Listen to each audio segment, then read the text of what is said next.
When I started my 1991 Honda Prelude project, I knew that I wanted to keep that build as period correct as possible.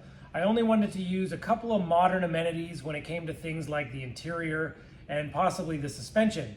But when it came to the wheels, I knew that I wanted to keep it in that 90s era. There aren't very many wheels that are more iconic, specifically to that 1990s tuner era, than the RacingHart three-piece wheels. RacingHart was a Japanese company that was founded in the mid-90s and became very popular in the tuner scene because of a couple of wheels that they released. The Type C, the Type C Tracer, the Type C2, and the C5 were all extremely popular, not only just with Honda builds, with all imports in general. Out of those four designs, my favorite by far is the RacingHart Type C that you see here. This multi-piece split spoke design is by far one of my favorites from the era in its entirety. Like many wheels of this era, its unique center cap design is most likely inspired by a British touring car series of that era. It was very common to have a center nut and pin that mimicked a center locking style wheel. It's a design feature that you don't really see on modern wheel designs anymore. Finding a set of RacingHart Type Cs nowadays is not as easy as it used to be, and the condition is usually fairly poor.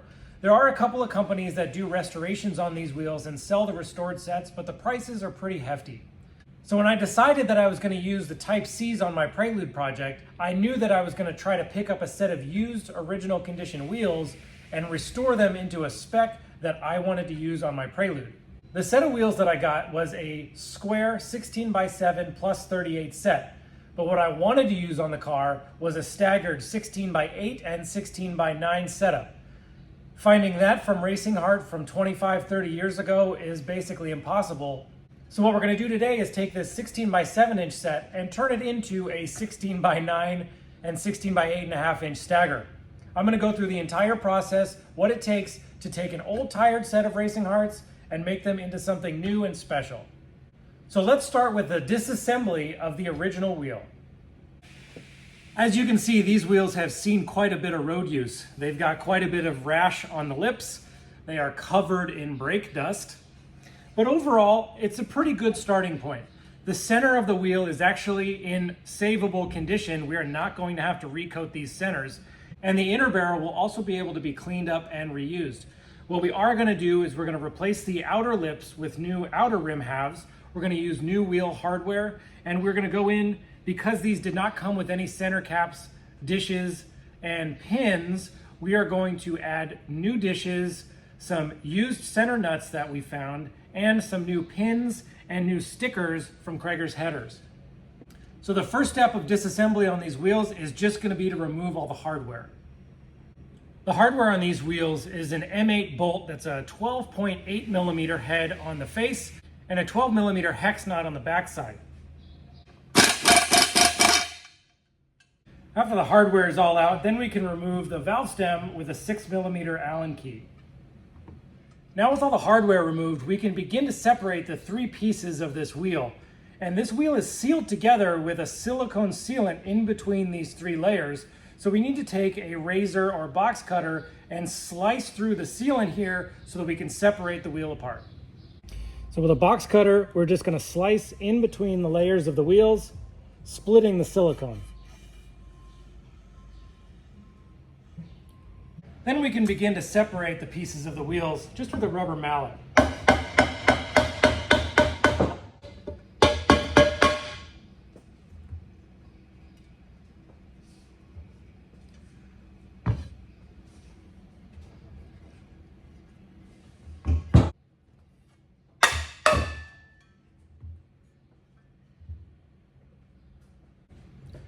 So like I mentioned earlier, we're not going to be reusing these outer lips.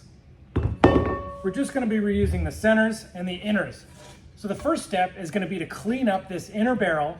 We're going to remove all of the old RTV silicone off of the sealing surface and just give this thing a really good scrub to get rid of all of this brake dust. To clean this rim half, I'm just going to use a Dawn soap spray and a plastic bristle brush to scrub everything. And then I'm going to finish off the sealing surface for the tire just with a little bit of Scotch-Brite. So let me show you what it looks like after it's cleaned.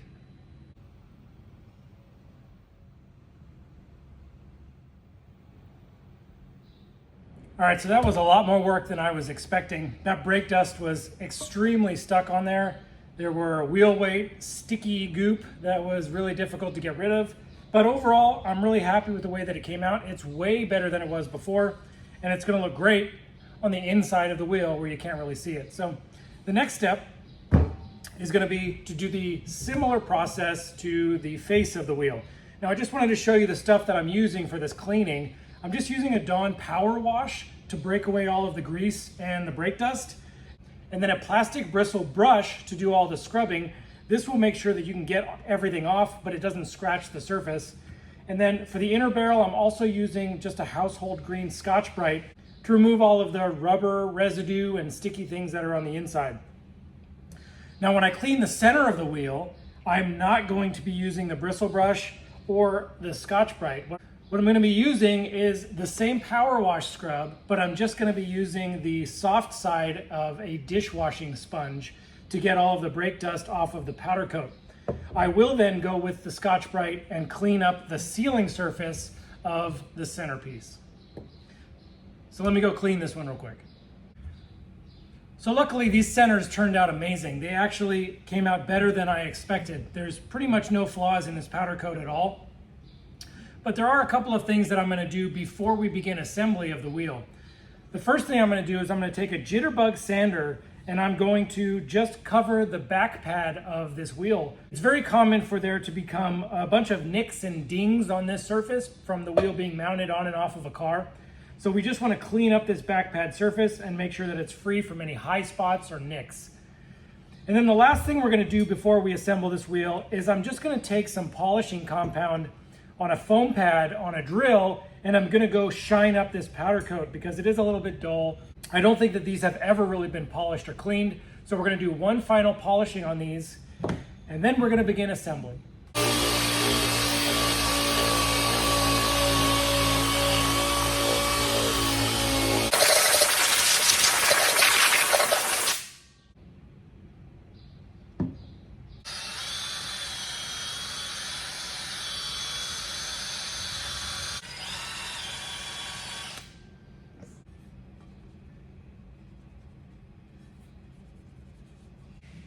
Now comes the fun part. We get to finally assemble this wheel. It's a pretty simple install process. The center just goes into the inner barrel and then the outer barrel goes onto the center. There is one thing to note on these Type C wheels though, is that there is a valve stem that comes in from the back side of the wheel. So when we install the center, we need to make sure that we line up the cutout in the wheel face with the inner barrel, the hardware, and the outer barrel, this notch here.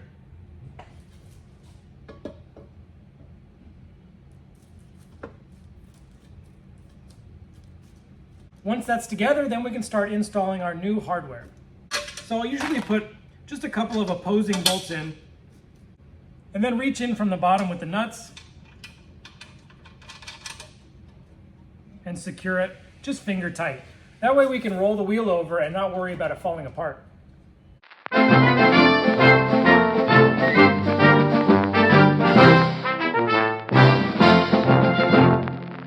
With all the hardware in, now it's time to tighten down the bolts slightly, and then we can go in and torque them all.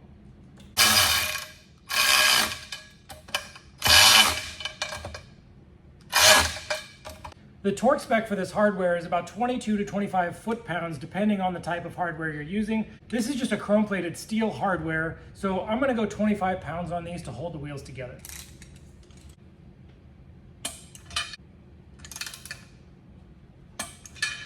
With the wheel torqued, now what we have to do is put that silicone back in between the 3 layers of the wheel. To do this, I purchased just a cheap wheel roller off of Amazon for about $55. And this is going to make it so that you can easily apply the sealant while you're rolling the wheel around. It's going to allow you to speed up that process of applying the caulk in between the areas. And that way you don't have to worry about it curing too quickly. And then you can go back and manipulate the RTV sealant so that it has a nice clean edge. But before we apply the sealant, I'm going to apply some masking tape to the inner and outer barrel, right where the edge of the sealant is going to be. This is going to give us a nice, crisp, clean look when we pull that tape off.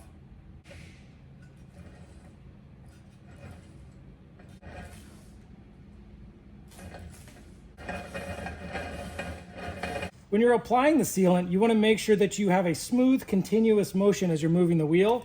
You want to make sure that the angle that you're applying is not upward or downward, which will prevent the sealant from going down into the crack area. You want to have it more so applied like this so that it injects itself as deeply as you can into that area between the rim halves and the center. I'm going to start by getting the end of the gun aligned correctly. I'm going to begin spinning the wheel, and then I'm going to start applying the sealant.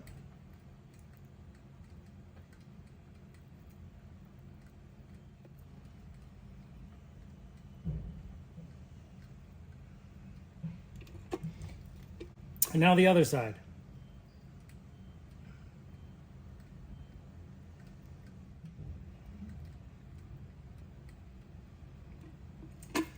There's a couple of different tools that are used for spreading this sealant out, but for me, it's just always been real easy for me to just take my finger and slowly roll the wheel around, spreading the sealant a little bit wider than just the crack area. This is going to give a nice uniform finish all the way around. Running your finger along the edge also gives you the ability to sort of feel if there's any air pockets or any uneven areas where the sealant has been applied. And I'll probably go around 2 or 3 times just to make sure that it's as even as possible.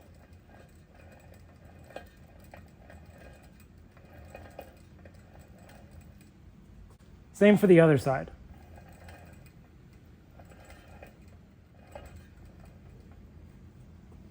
And then lastly, just a little wipe over the center.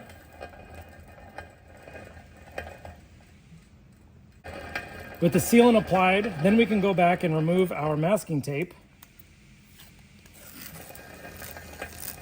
for that satisfying pull.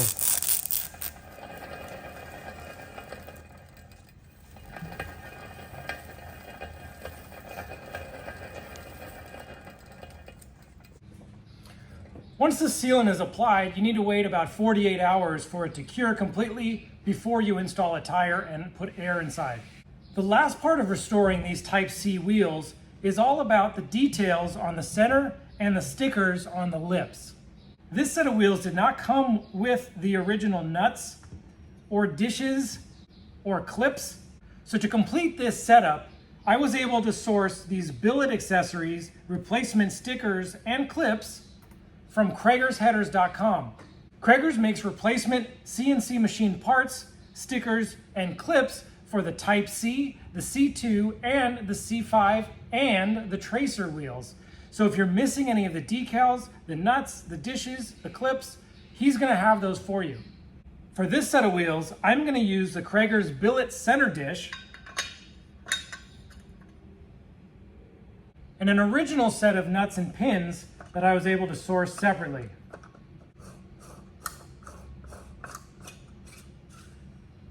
And then the last step is just applying these reproduction stickers, and we've got a complete set of RacingHart Type C wheels. So the end result, what we've done is taken a square set of 16x7 plus 38 RacingHart Type Cs, and we've turned them into a staggered set. So with the 2.5-inch outer lip, we now have a 16x8.5 plus 20 for the front, and a 16x9 plus 14 for the back. That's with the 3-inch lip. If you guys have any questions about what it takes to restore a set of wheels like this, feel free to send me some messages in the comments. Also, let me know what your favorite 90s era Japanese style 3-piece wheel is. Thanks for watching. 0